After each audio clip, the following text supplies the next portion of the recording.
I want a hero, an uncommon want when every year and month sends forth a new one, till after cloying the gazettes with cant the age discovers he is not the true one. Of such as these I should not care to vaunt. I'll therefore take our ancient friend, Don Juan. We all have seen him in the pantomime sent to the devil somewhat ere his time. In Seville was he born, a pleasant city, famous for oranges and women. He who has not seen it will be much to pity, so says the proverb, and I quite agree. Of all the Spanish towns is none more pretty. Cadiz, perhaps, but that you soon may see. Don Juan's parents lived beside the river, a noble stream, and called the Guadalquivir. His father's name was Jose, Don, of course. A true hidalgo, free from every stain of Moor or Hebrew blood, he traced his source to the most Gothic gentleman of Spain. A better cavalier ne'er mounted horse, or being mounted ere got down again, than Jose, who begot our hero, who begot... but that's to come. Well, to renew. His mother was a learned lady, famed for every branch of every science known, in every Christian language ever named, with virtues equalled by her wit alone. She made the cleverest people quite ashamed, and even the good with inward envy groan, finding themselves so very much exceeded in their own way by all the things that she did. Sagest of women, even of widows, she resolved that Juan should be quite a paragon, and worthy of the noblest pedigree. His sire was of Castile, his dam from Aragon. Then, for accomplishments of chivalry, in case our lord the king should go to war again, he learned the arts of riding, fencing, gunnery, and how to scale a fortress, or a nunnery. But that which Donna Inez most desired, and saw into herself each day before all the learned tutors whom for him she hired, was that his breeding should be strictly moral. Much into all his studies she inquired, and so they were submitted first to her, all. Arts, sciences, no branch was made a mystery to Juan's eyes, excepting natural history. The languages, especially the dead, the sciences, and most of all the abstruse, the arts, at least all such as could be said to be the most remote from common use, in all these he was much and deeply read, but not a page of anything that's loose, or hints continuation of the species, was ever suffered, lest he should grow vicious. His classic studies made a little puzzle because of filthy loves of gods and goddesses who in the earlier ages raised a bustle but never put on pantaloons or bodices. His reverend tutors had at times a tussle, and for their Aeneids, Iliads, and Odysseys were forced to make an odd sort of apology, for Donna Inez dreaded the mythology. Ovid's a rake, as half his verses show him. Anacreon's morals are a still worse sample. Catullus scarcely has a decent poem. I don't think Sappho's ode a good example, although Longinus tells us there is no hymn where the sublime soars forth on wings more ample. But Virgil's songs are pure, except that horrid one beginning with Formosum Pastor Corridon. Young Juan now was 16 years of age, tall, handsome, slender, but well knit. He seemed active, though not so sprightly as a page. And everybody but his mother deemed him almost man, but she flew in a rage and bit her lips, for else she might have screamed, if any said so. For to be precocious was in her eyes a thing the most atrocious. Amongst her numerous acquaintance, all selected for discretion and devotion, there was the Donna Julia, whom to call pretty were but to give a feeble notion of many charms in her as natural as sweetness to the flower or salt to ocean, her zone to Venus or his bow to Cupid. But this last simile is trite and stupid. The darkness of her oriental eye accorded with her Moorish origin. Her blood was not all Spanish, by the by. In Spain, you know, this is a sort of sin. When proud Granada fell and forced to fly, Boabdil wept. Of Donna Julia's kin, some went to Africa, some stayed in Spain. Her great-great-grandmamma chose to remain. Her eye, I'm very fond of handsome eyes, was large and dark, suppressing half its fire until she spoke. Then, through its soft disguise, flashed an expression more of pride than ire, and love than either.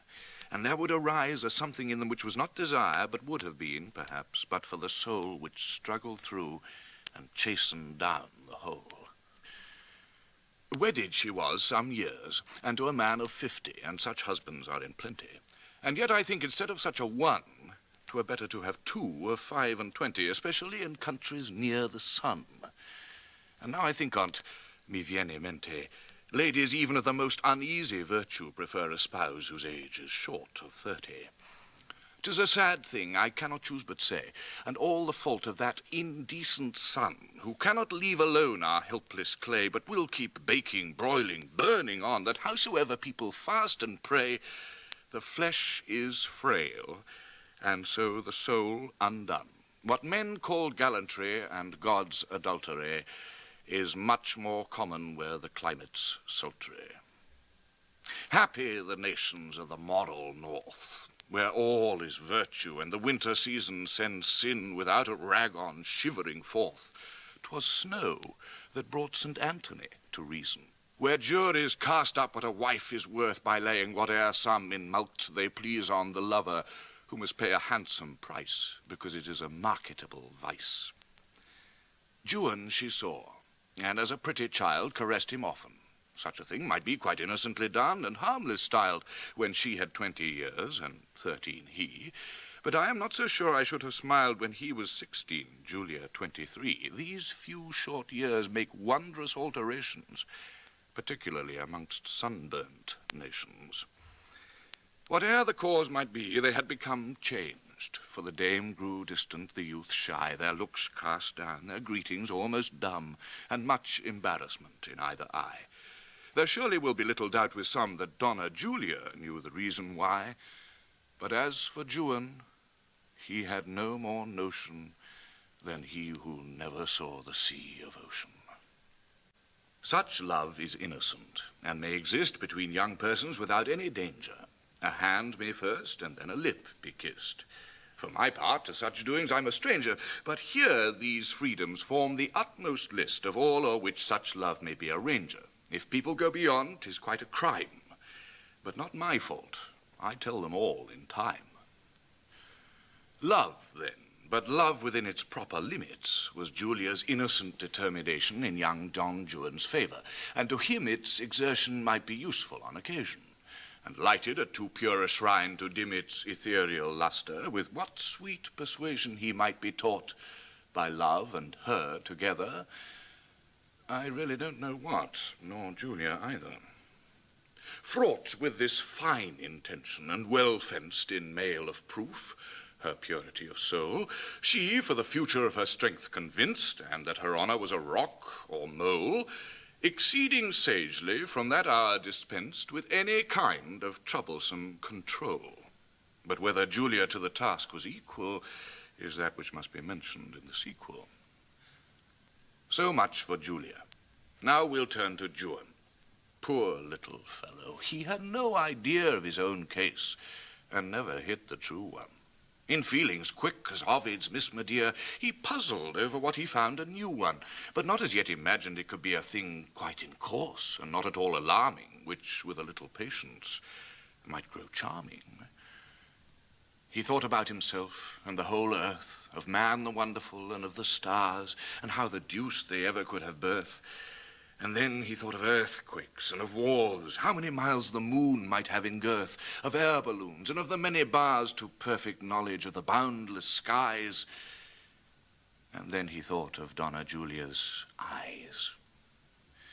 It was upon a day, a summer's day. Summer's indeed a very dangerous season, and so is spring about the end of May. The sun, no doubt, is the prevailing reason. But whatsoe'er the cause is, one may say and stand convicted of more truth than treason, that there are months which nature grows more merry in. March has its hares, and May must have its heroine. 'Twas on the 6th of June, about the hour of 6:30, perhaps still nearer 7, when Julia sat within as pretty a bower as e'er held Houri in that heathenish heaven described by Mahomet and Anacreon Moor, to whom the lyre and laurels have been given with all the trophies of triumphant song. He won them well, and may he wear them long. She sat, but not alone. I know not well how this same interview had taken place, and even if I knew, I should not tell. People should hold their tongues in any case, no matter how or why the thing befell. But there were she and Juan, face to face. When two such faces are so, 'twould be wise, but very difficult, to shut their eyes. The sun set, and up rose the yellow moon. The devil's in the moon for mischief. They who called her chaste, methinks, began too soon their nomenclature. There is not a day, the longest, not the 21st of June, sees half the business in a wicked way, on which 3 single hours of moonshine smile. And then she looks so modest all the while. There is a dangerous silence in that hour, a stillness which leaves room for the full soul to open all itself without the power of calling wholly back its self-control. The silver light which, hallowing tree and tower, sheds beauty and deep softness o'er the whole, breathes also to the heart, and o'er it throws a loving languor which is not repose. And Julia sat with Juan, half embraced and half retiring from the glowing arm which trembled like the bosom where 'twas placed. Yet still she must have thought there was no harm, or else 'twas easy to withdraw her waist. But then the situation had its charm, and then, God knows what next. I can't go on. I'm almost sorry that I have begun. Oh, Plato, Plato, you have paved the way with your confounded fantasies to more immoral conduct by the fancied sway your system feigns o'er the controlless core of human hearts than all the long array of poets and romancers. You're a bore, a charlatan, a coxcomb, and have been, at best, no better than a go-between. And Julia's voice was lost, except in sighs, until too late for useful conversation. The tears were gushing from her gentle eyes. I wish, indeed, they had not had occasion, but who, alas, can love and then be wise? Not that remorse did not oppose temptation. A little still she strove, and much repented, and whispering, I will now consent. Consented. We'll talk of that anon. 'Tis sweet to hear at midnight on the blue and moonlit deep the song and oar of Adria's gondolier, by distance mellowed o'er the water's sweep. 'Tis sweet to see the evening star appear. 'Tis sweet to listen as the night winds creep from leaf to leaf. 'Tis sweet to view on high the rainbow based on ocean span the sky. 'Tis sweet to hear the watchdog's honest bark bay deep-mouthed welcome as we draw near home. 'Tis sweet to know there is an eye will mark our coming and look brighter when we come. 'Tis sweet to be awakened by the lark or lulled by falling waters. Sweet the hum of bees, the voice of girls, the song of birds, the lisp of children and their earliest words. Sweet is the vintage when the showering grapes in bacchanal profusion reel to earth purple and gushing. Sweet are our escapes from civic revelry to rural mirth. Sweet to the miser are his glittering heaps. Sweet to the father is his firstborn's birth. Sweet is revenge, especially to women, pillage to soldiers, prize money to seamen. Sweet is a legacy, and passing sweet the unexpected death of some old lady or gentleman of 70 years complete, who've made us youth wait too long already for an estate or cash or country seat, still breaking, but with stamina so steady that all the Israelites are fit to mob its next owner for their double-damned post-obits. 'Tis sweet to win, no matter how, one's laurels, by blood or ink. 'Tis sweet to put an end to strife. 'Tis sometimes sweet to have our quarrels, particularly with a tiresome friend. Sweet is old wine in bottles, ale in barrels. Dear is the helpless creature we defend against the world, and dear the schoolboy's spot we ne'er forget, though there we are forgot. But sweeter still than this, than these, than all, is first and passionate love. It stands alone, like Adam's recollection of his fall. The tree of knowledge has been plucked, all's known, and life yields nothing further to recall worthy of this ambrosial sin, so shown, no doubt in fable, as the unforgiven fire which Prometheus filched for us from heaven. Man's a phenomenon, one knows not what, and wonderful beyond all wondrous measure. 'Tis pity, though, in this sublime world, that pleasure's a sin, and sometimes sin's a pleasure. Few mortals know what end they would be at, but whether glory, power, or love, or treasure, the path is through perplexing ways. And when the goal is gained, we die, you know. And then, what then? I do not know, no more do you, and so good night. Return we to our story. 'Twas in November, when fine days are few, and the far mountains wax a little hoary, and clap a white cape on their mantles blue, and the sea dashes round the promontory, and the loud breaker boils against the rock, and sober suns must set at 5 o'clock. 'Twas midnight. Donna Julia was in bed, sleeping, most probably, when at her door arose a clatter might have waked the dead, if they had never been awoke before, and that they have been, so we all have read, and are to be so at the least once more. The door was fastened, but with voice and fist, first knocks were heard, then, Madam, madam, hist! For God's sake, madam, madam, here's my master, with more than half the city at his back. Was ever heard of such a cursed disaster? 'Tis not my fault, I kept good watch, alack! Do pray undo the bolt a little faster. They're on the stair just now, and in a crack we'll all be here. Perhaps he yet may fly. Surely the window's not so very high. By this time Don Alfonso was arrived, with torches, friends, and servants in great number. The major part of them had long been wived, and therefore paused not to disturb the slumber of any wicked woman who contrived by stealth her husband's temples to encumber. Examples of this kind are so contagious, were one not punished, all would be outrageous. He searched, they searched, and rummaged everywhere, closet and clothes-press, chest and window seat, and found much linen, lace, and several pair of stockings, slippers, brushes, combs, complete with other articles of ladies' fare to keep them beautiful or leave them neat. Arras they pricked, and curtains with their swords, and wounded several shutters and some boards. Under the bed they searched, and there they found... No matter what, it was not what they sought. They opened windows, gazing if the ground had signs or footmarks, but the earth said naught. And then they stared each other's faces round. 'Tis odd, not one of all these seekers thought, and seems to me almost a sort of blunder, of looking in the bed as well as under. During this inquisition, Julia's tongue was not asleep. Yes, search and search, She cried. insult on insult heap, and wrong on wrong. It was for this that I became a bride. For this in silence I have suffered long, a husband like Alfonso at my side. But now I'll bear no more, nor here remain, if there be law or lawyers in all Spain.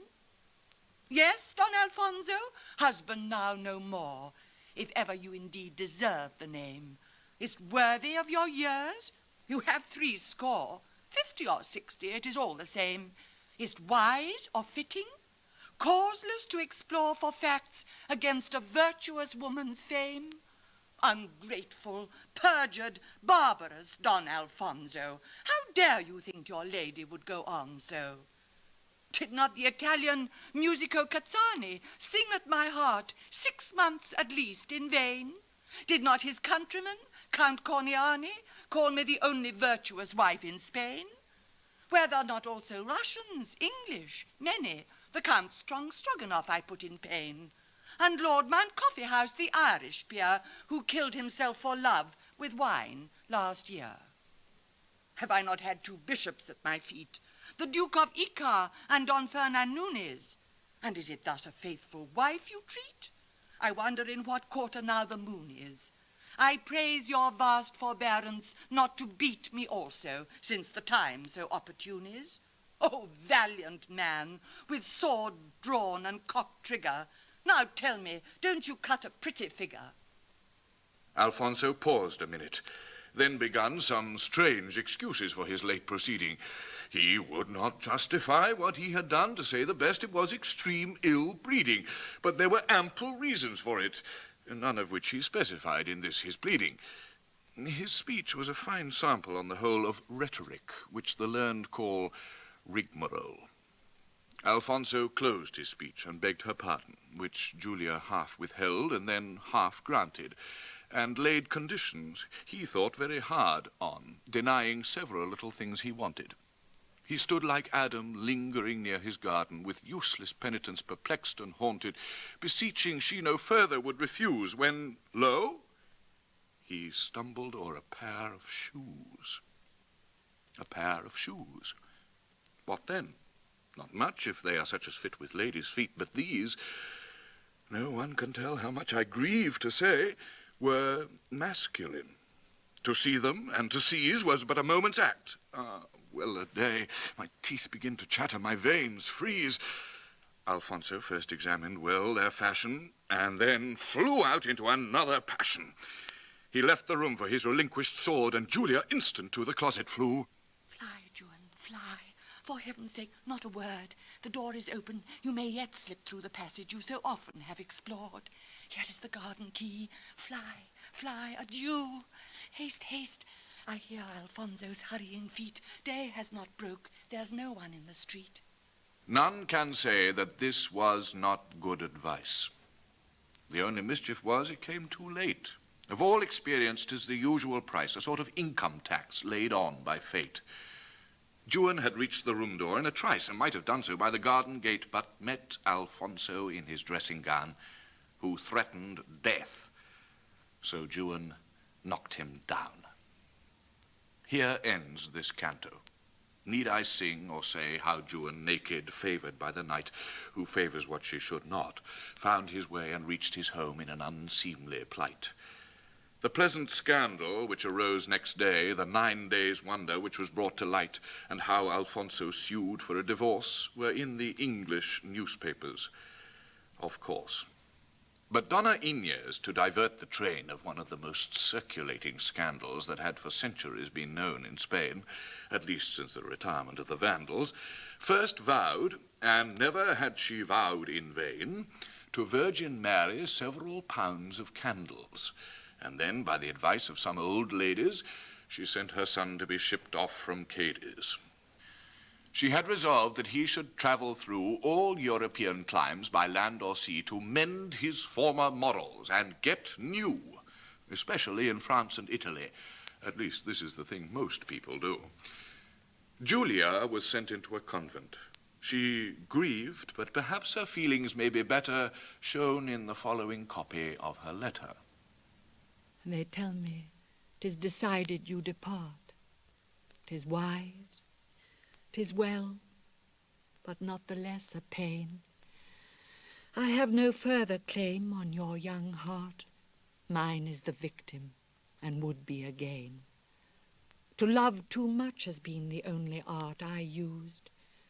I write in haste, and if a stain be on this sheet, 'tis not what it appears. My eyeballs burn and throb, but have no tears. I love you. For this love have lost state, station, heaven, mankind's, my own esteem, and yet cannot regret what it hath cost. So dear is still the memory of that dream. Yet if I name my guilt, 'tis not to boast. None can deem harshlier of me than I deem. I trace this scroll because I cannot rest. I've nothing to reproach or to request. Man's love is of man's life a thing apart. 'Tis woman's whole existence. Man may range the court, camp, church, the vessel and the mart. Sword, gown, gain, glory, offer in exchange pride, fame, ambition to fill up his heart, and few there are whom these cannot estrange. Men have all these resources, we but one, to love again and be again undone. You will proceed in pleasure and in pride, beloved and loving many. All is o'er for me on earth, except some years to hide my shame and sorrow deep in my heart's core. These I could bear, but cannot cast aside the passion which still rages as before. And so, farewell. Forgive me. Love me. No, that word is idle now, but let it go.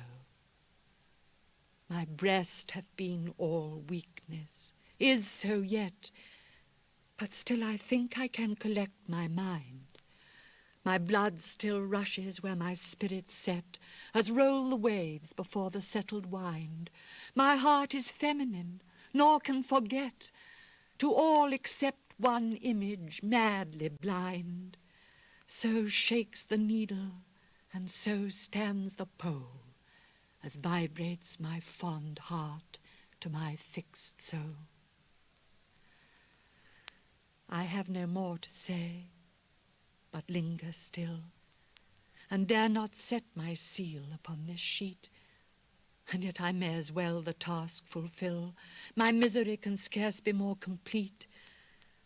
I had not lived till now, could sorrow kill. Death shuns the wretch who fain the blow would meet, and I must even survive this last adieu, and bear with life to love and pray for you. This note was written upon gilt-edged paper with a neat little crow quill, slight and new. Her small white hand could hardly reach the taper. It trembled as magnetic needles do, and yet she did not let one tear escape her. The seal, a sunflower. Elle vous suit partout, the motto, cut upon a white cornelian. The wax was superfine, its hue vermilion.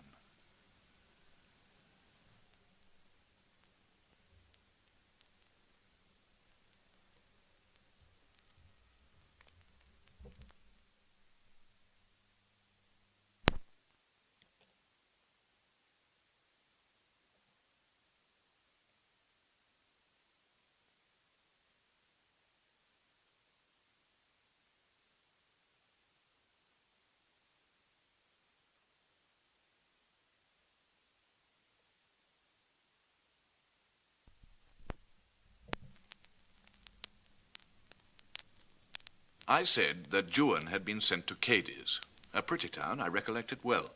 'Tis there the mart of the colonial trade is, or was before Peru learned to rebel. And such sweet girls, I mean such graceful ladies, their very walk would make your bosom swell. I can't describe it, though so much it strike, nor liken it. I never saw the like. But to our tale. The Donna Inez sent her son to Cadiz only to embark. To stay there had not answered her intent. But why? We leave the reader in the dark. 'Twas for a voyage the young man was meant, as if a Spanish ship were Noah's ark, to wean him from the wickedness of earth, and send him like a dove of promise forth. Juan embarked. The ship got under way. The wind was fair, the water passing rough. A devil of a sea rolls in that bay, as I who've crossed it off know well enough.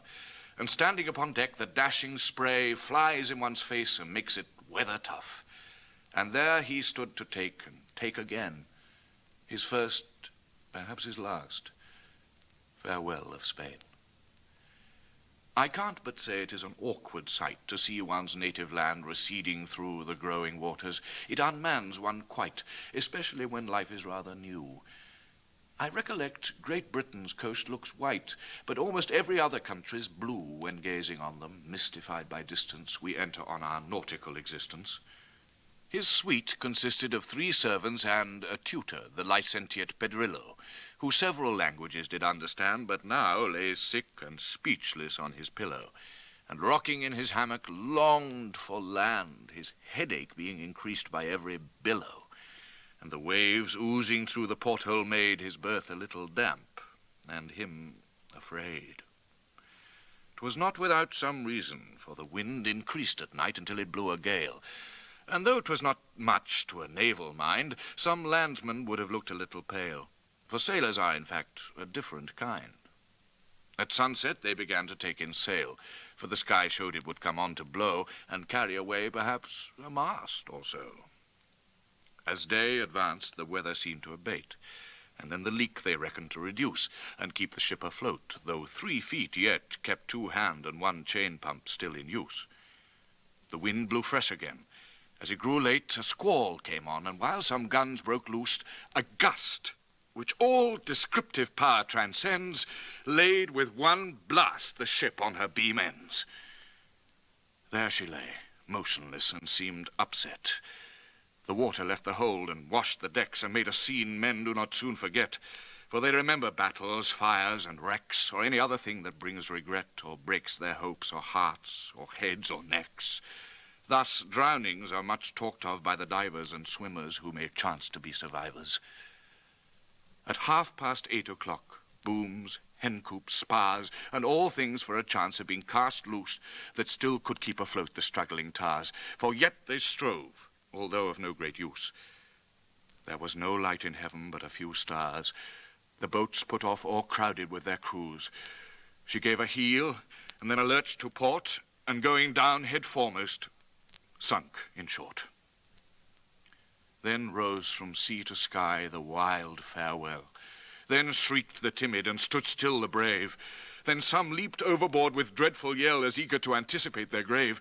And the sea yawned around her like a hell, and down she sucked with her the whirling wave, like one who grapples with his enemy and strives to strangle him before he die. And first 1 universal shriek there rushed, louder than the loud ocean, like a crash of echoing thunder. And then all was hushed, save the wild wind and the remorseless dash of billows. But at intervals there gushed, accompanied with a convulsive splash, a solitary shriek, the bubbling cry of some strong swimmer in his agony. But in his native stream, the Guadalquivir, Juan, to lave his youthful limbs, was wont, and having learnt to swim in that sweet river, had often turned the art to some account. A better swimmer you could scarce see ever.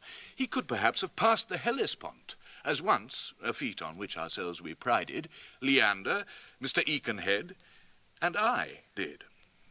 So here, though faint, emaciated, and stark, he buoyed his boyish limbs and strove to ply with the quick wave and gain, ere it was dark, the beach which lay before him high and dry. The greatest danger here was from a shark that carried off his neighbor by the thigh. As for the other 2, they could not swim, so nobody arrived on shore but him. How long in his damp trance young Juan lay, he knew not, for the earth was gone for him, and time had nothing more of night nor day for his congealing blood and senses dim. And how this heavy faintness passed away he knew not, till each painful pulse and limb and tingling vein seemed throbbing back to life, for death, though vanquished, still retired with strife. His eyes he opened, shut, again unclosed, for all was doubt and dizziness. He thought he still was in the boat, and had but dozed, and felt again with his despair o'erwrought, and wished it death in which he had reposed. And then once more his feelings back were brought, and slowly by his swimming eyes was seen a lovely female face of 17. 'Twas bending close o'er his, and the small mouth seemed almost prying into his for breath, and chafing him, the soft warm hand of youth recalled his answering spirits back from death, and bathing his chill temples, tried to soothe each pulse to animation, till beneath its gentle touch and trembling care, a sigh to these kind efforts made a low reply. And lifting him with care into the cave, the gentle girl and her attendant, one young yet her elder, and of brow less grave, and more robust of figure, then begun to kindle fire, and as the new flames gave light to the rocks that roofed them, which the sun had never seen, the maid, or whatsoe'er she was, appeared distinct and tall and fair. I'll tell you who they were, this female pair, lest they should seem princesses in disguise. Besides, I hate all mystery, and that air of claptrap which your recent poets prize. And so, in short, the girls they really were, they shall appear before your curious eyes, mistress and maid. The first was only daughter of an old man who lived upon the water. A fisherman he had been in his youth, and still a sort of fisherman was he, but other speculations were in sooth added to his connection with the sea, perhaps not so respectable in truth.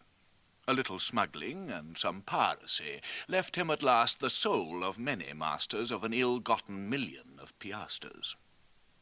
A fisher, therefore, was he, though of men, like Peter the Apostle, and he fished for wandering merchant vessels, now and then, and sometimes caught as many as he wished. The cargoes he confiscated, and gain he sought in the slave market too, and dished full many a morsel for that Turkish trade by which, no doubt, a good deal may be made. He was a Greek, and on his isle had built one of the wild and smaller Cyclades a very handsome house from out his guilt, and there he lived exceedingly at ease. Heaven knows what cash he got or blood he spilt. A sad old fellow was he, if you please, but this I know, it was a spacious building, full of barbaric carving, paint, and gilding. He had an only daughter called Haidee, the greatest heiress of the Eastern Isles. Besides, so very beautiful was she, her dowry was as nothing to her smiles. Still in her teens, and like a lovely tree, she grew to womanhood, and between whiles rejected several suitors, just to learn how to accept a better in his turn. And walking out upon the beach below the cliff, towards sunset, on that day she found, insensible, not dead, but nearly so, Don Juan, almost famished and half drowned. But being naked, she was shocked, you know, yet deemed herself in common pity bound, as far as in her lay, to take him in, a stranger dying, with so white a skin. But taking him into her father's house was not exactly the best way to save, but like conveying to the cat the mouse, or people in a trance into their grave. Because the good old man had so much nous, unlike the honest Arab thieves so brave, he would have hospitably cured the stranger, and sold him instantly when out of danger. And every day by daybreak, rather early for Juan, who was somewhat fond of rest, she came into the cave, but it was merely to see her bird reposing in his nest, and she would softly stir his locks so curly without disturbing her yet slumbering guest, breathing all gently o'er his cheek and mouth, as o'er a bed of roses the sweet south. And thus a moon rolled on, and fair Haidee paid daily visits to her boy, and took such plentiful precautions that still he remained unknown within his craggy nook. At last her father's prows put out to sea for certain merchantmen upon the look, not as of yore to carry off an Io, but 3 Ragusan vessels bound for Skyo. Now she prolonged her visit and her talk, for they must talk, and he had learnt to say so much as to propose to take a walk, for little had he wandered since the day on which, like a young flower snapped from the stalk, drooping and dewy on the beach he lay. And thus they walked out in the afternoon, and saw the sun set opposite the moon. It was a wild and breaker-beaten coast, with cliffs above, and a broad sandy shore, guarded by shoals and rocks as by an host, with here and there a creek whose aspect wore a better welcome to the tempest-tossed. And rarely ceased the haughty billows' roar, save on the dead, long summer days, which make the outstretched ocean glitter like a lake.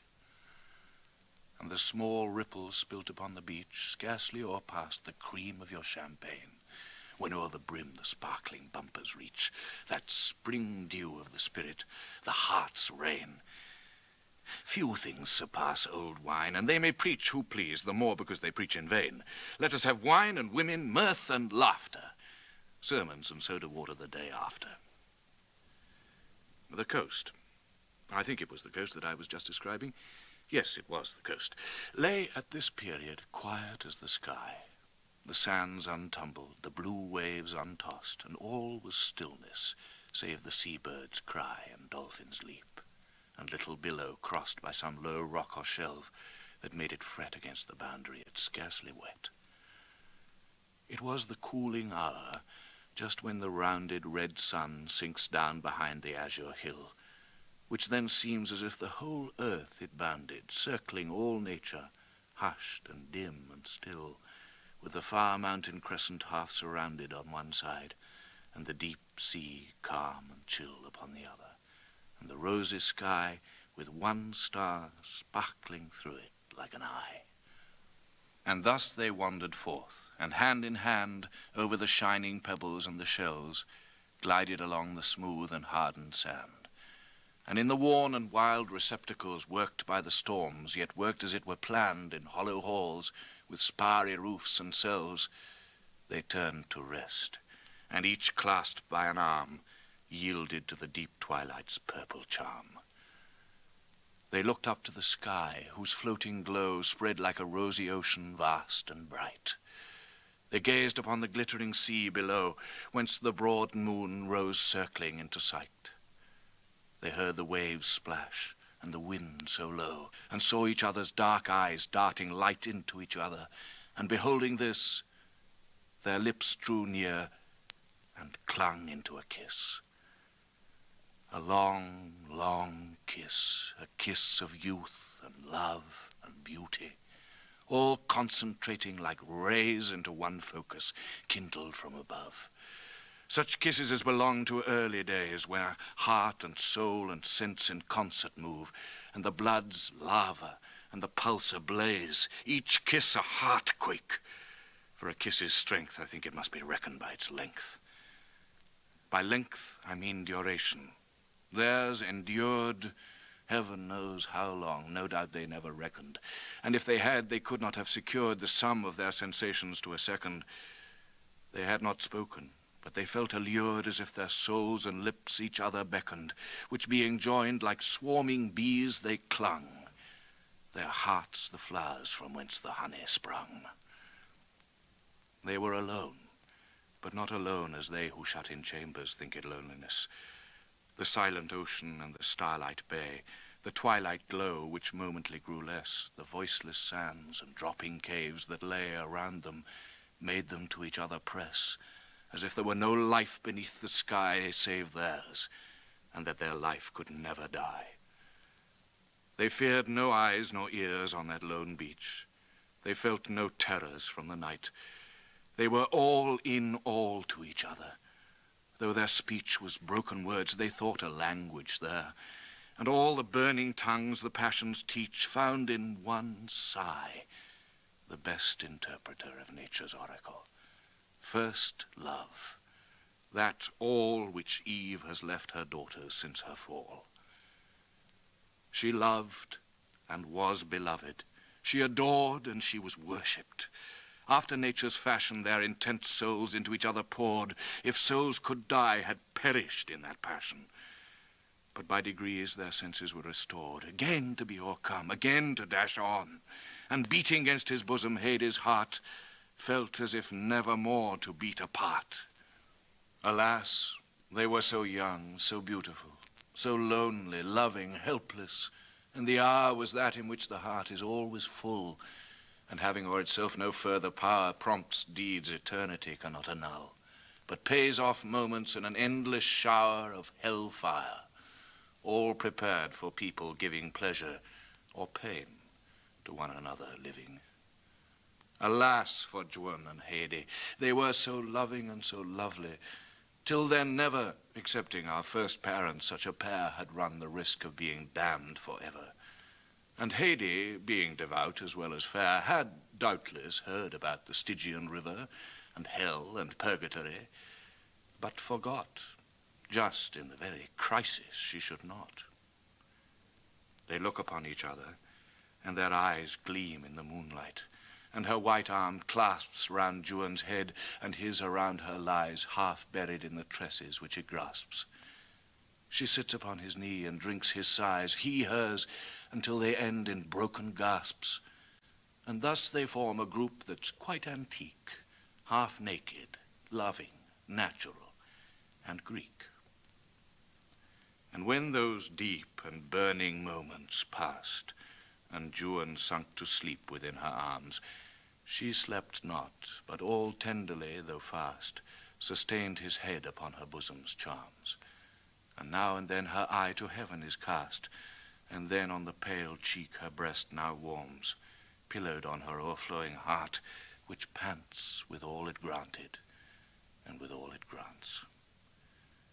An infant when it gazes on a light, a child the moment when it drains the breast, a devotee when soars the host in sight, an Arab with a stranger for a guest, a sailor when the prize has struck in fight, a miser filling his most hoarded chest, feel rapture, but not such true joy are reaping as they who watch o'er what they love while sleeping. For there it lies so tranquil, so beloved, all that it hath of life with us is living, so gentle, stirless, helpless, and unmoved, and all unconscious of the joy it is giving. All it hath felt, inflicted, passed, and proved, hushed into depths beyond the watcher's diving. There lies the thing we love with all its errors and all its charms, like death without its terrors. The lady watched her lover, and that hour of loves and nights and ocean's solitude o'erflowed her soul with their united power. Amidst the barren sand and rocks so rude, she and her wave-worn love had made their bower, where naught upon their passion could intrude. And all the stars that crowded the blue space saw nothing happier than her glowing face. Alas, the love of women! It is known to be a lovely and a fearful thing, for all of theirs upon that die is thrown. And if 'tis lost, life hath no more to bring to them but mockeries of the past alone. And their revenge is as a tiger's spring, deadly and quick and crushing, yet as real torture is theirs. What they inflict they feel. They are right, for man, to man so oft unjust, is always so to women. One sole bond awaits them, treachery is all their trust. Taught to conceal, their bursting hearts despond over their idol, till some wealthier lust buys them in marriage. And what rests beyond? A thankless husband, next a faithless lover, then dressing, nursing, praying, and all's over. Some take a lover, some take drams or prayers. Some mind their household, others dissipation. Some run away and but exchange their cares, losing the advantage of a virtuous station. Few changes e'er can better their affairs, theirs being an unnatural situation, from the dull palace to the dirty hovel. Some play the devil, and then write a novel. Haidee was nature's bride, and knew not this. Haidee was passion's child, born where the sun showers triple light, and scorches even the kiss of his gazelle-eyed daughters. She was one made but to love, to feel that she was his who was her chosen. What was said or done elsewhere was nothing. She had naught to fear, hope, care, nor love beyond. Her heart beat here. And oh, that quickening of the heart, that beat, how much it costs us. Yet each rising throb is in its cause as its effect so sweet that wisdom, ever on the watch to rob joy of its alchemy and to repeat fine truths, even conscience, too, has a tough job to make us understand each good old maxim. So good, I wonder Castlereagh don't tax 'em. And now 'twas done.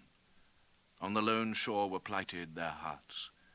The stars, their nuptial torches, shed beauty upon the beautiful they lighted. Ocean their witness, and the cave their bed, by their own feelings hallowed and united. Their priest was solitude, and they were wed. And they were happy, for to their young eyes each was an angel, and earth paradise. O love, of whom great Caesar was the suitor, Titus the master, Antony the slave, Horace, Catullus, scholars, Ovid tutor, Sappho the sage blue stocking, in whose grave all those may leap who rather would be neuter. Leucadia's rock still overlooks the wave. O love, thou art the very god of evil, for after all we cannot call thee devil. Thou mak'st the chaste connubial state precarious, and jestest with the brows of mightiest men. Caesar and Pompey, Mahomet, Belisarius, have much employed the muse of history's pen. Their lives and fortunes were extremely various. Such worthies time will never see again. Yet to these four in three things the same luck holds. They all were heroes, conquerors, and cuckolds. Thou mak'st philosophers.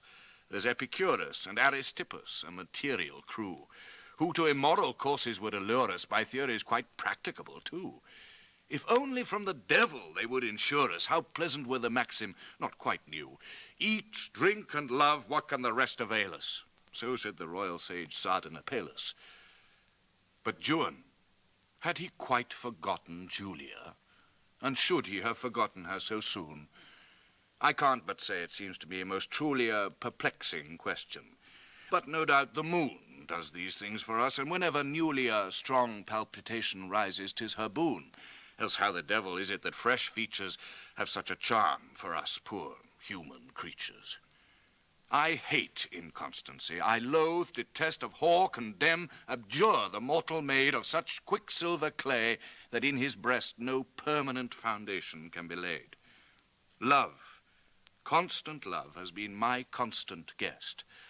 And yet, last night, being at a masquerade, I saw the prettiest creature, fresh from Milan, which gave me some sensations like a villain.